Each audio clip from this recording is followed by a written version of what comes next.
They completed the most secret mission of World War II. They carried the weapon that would end the war. And then, the United States Navy forgot they existed. It is July 1945. The war in the Pacific is grinding toward its final, brutal chapter. Deep inside a classified operation, known only to a handful of men, the USS Indianapolis, a heavy cruiser, one of the most decorated ships in the American fleet, is given an order so secret that its own captain is not told everything. The cargo, components of Little Boy, the first atomic bomb ever to be dropped in combat. The destination, Tinian Island.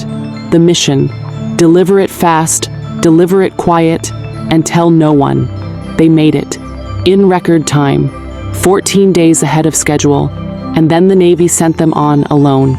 No escort, no protection, straight into the Philippine Sea. It is just after midnight on July 30th, 1945. Most of the 1,196 men aboard are asleep. The ocean is dark and calm. There is no warning. There is no time.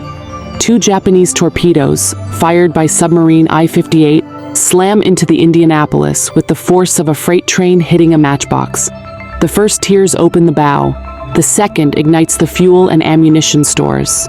Within 12 minutes, the ship is gone, swallowed whole by the Pacific Ocean, stern rising into the night sky before disappearing beneath the surface forever. Approximately 900 men make it into the water alive. What happens next is not a rescue story, not yet. What happens next is something that has no clean word in the English language. The men of the Indianapolis are alone in the open ocean. No lifeboats for most of them. Limited life jackets. No fresh water. No food. The nearest land is hundreds of miles away, and the water beneath their feet, warm, dark, and impossibly deep, is not empty. The sharks come within hours.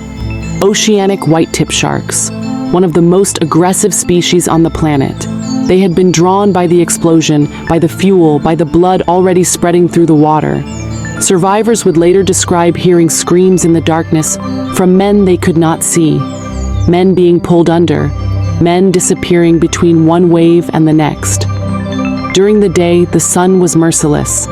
Men drank salt water in desperation, and salt water in enough quantity drives a man insane. Hallucinations gripped the groups floating in the oil-slicked sea.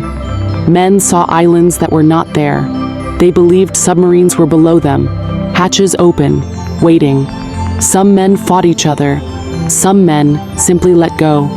Captain Charles McVay III tried to hold his men together. He organized survivors into groups. He rationed the little they had. He kept talking, kept leading, even as the hours stretched into a second day. Then a third, and here is where the story becomes something darker than the sharks, darker than the thirst, darker than the Pacific itself. Nobody was looking for them. The USS Indianapolis had not been assigned a dedicated arrival report requirement at its destination port of Leyte Gulf. When it failed to arrive, no alarm was raised.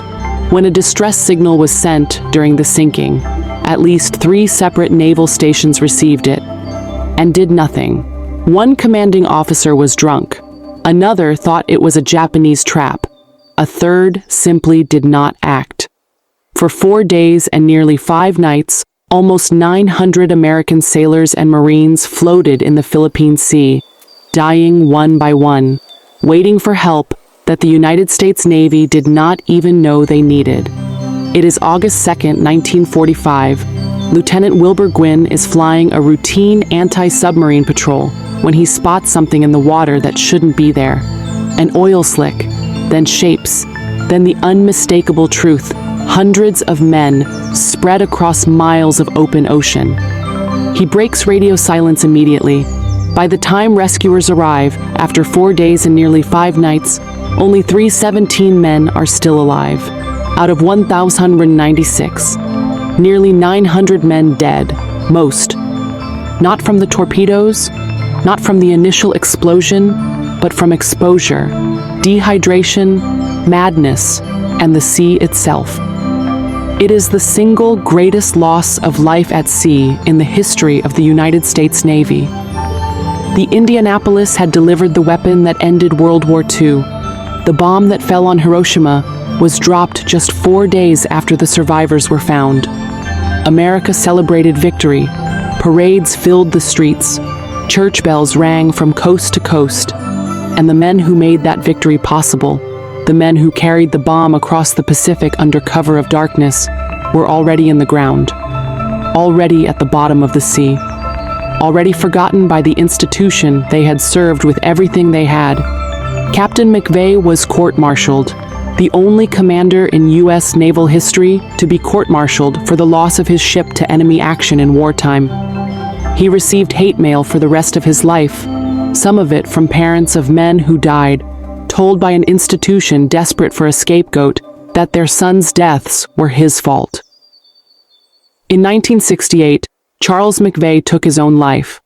Congress cleared his name in the year 2000, 55 years too late. There are things that history books call tragedies. And then there are things like this, where a nation sent its best men into the dark, took from them everything they had to give, and then looked the other way. They delivered the bomb that ended the war, and the war ended, and the celebrations came, and the headlines ran, and somewhere in the Philippine Sea, the sharks moved on, and 879 men never came home.